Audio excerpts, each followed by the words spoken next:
Did you notice that many tanks are very similar? A tracked chassis, a turret with a single gun and the engine at the back. This description fits the vast majority of modern tanks. But why is the engine of a tank almost always at the back? The engine mounted at the back is such an integral part of the definition of a tank that it is one of the reasons why the Renault FT is considered the first modern tank in history. It has a turret with the main gun on top, the driver's seat in front, and the engine at the back. The engine at the back is there for several reasons. A tracked chassis is more suitable for heavy transport, provides better mobility and stability, and is more resistant to damage. Meanwhile, a turret with a single gun, with a thickening in the middle of the barrel, allows for quick aiming. However, even tanks without a turret or with two guns like the Swedish STR V103 and the German experimental VT1 still have their engines at the back. The vast majority of tanks created after the Renault FT have their engine at the back. From the Soviet Second World War Legend T-34 to the modern German Leopard 2, from the American Abrams to the British Challenger 2, the engines of most tanks are at the back, behind the crew compartment. This similarity is a bit strange because the strategy for using tanks, industrial capabilities, and engines used differ.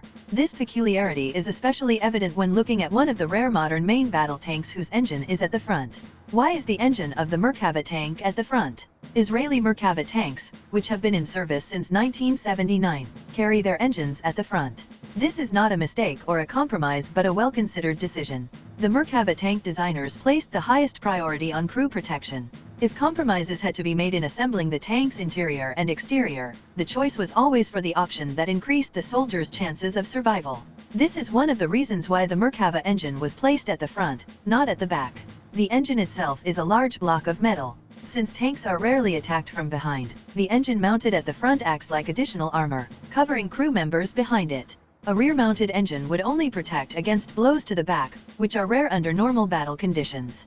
Furthermore, since there is no engine compartment at the back of the Merkava tank, there are large doors through which the crew can quickly evacuate in a safer direction. The tank's rear also contains ammunition and fuel, which increases the risk of an explosion if hit by enemy fire.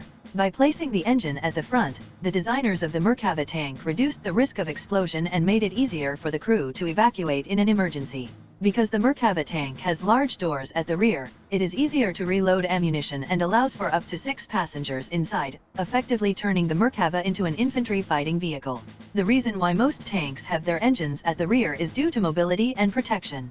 Using the engine as additional armor is practical, but risky since engines are sensitive and a strong impact from the front, such as colliding with an obstacle or enemy attack, could damage the engine even if the armor remains unpenetrated.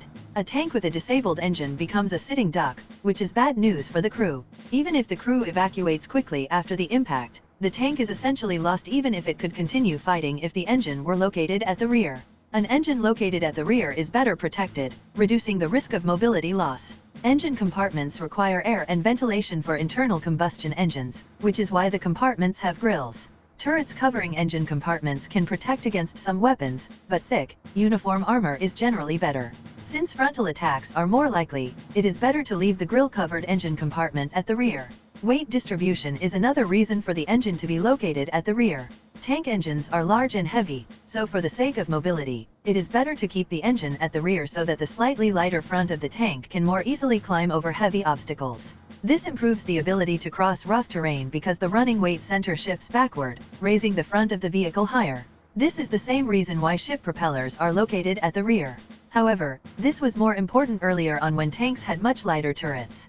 Camouflage is another reason for the engine to be located at the rear. Internal combustion engines generate a lot of heat, and that heat is easily detectable with thermal imagers. When the engine is at the rear, the hottest part of the tank is behind a thick, relatively cool steel shield, which makes it harder to detect with thermal imaging.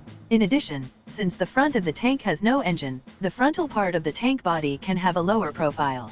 Equipment is another factor. There is not much space available next to the driver in the front. However, in the rear, where neither the Leopard 2, the Merkava, nor other tanks have crew members, there is more room for the engine. This makes it easier to install tank components and perform maintenance and repairs later. The engine at the rear does not heat the cab as much as it would if it were in the front, making it easier to ventilate the engine compartment. Do Israelis value crew safety more? No, there are just different approaches to the same problem. Merkava tanks protect their crew in case of accidents, while other tanks try to reduce the probability of direct hits. Tank tactics and expected enemy weaponry also differ. Israeli Merkava tanks can be used as a kind of infantry fighting vehicle, with engines typically located at the front so that large doors can be installed at the back. A Merkava crew consists of 4 people, but depending on the modification, up to 6 passengers can be accommodated. Elsewhere, the roles of tanks and infantry fighting vehicles are noticeably distinct. For example, Germany currently has 312 actively used Leopard 2 tanks and more than twice as many tracked infantry fighting vehicles, such as the Puma and Marder. Israel has 490 active tanks but does not have any tracked infantry fighting vehicles.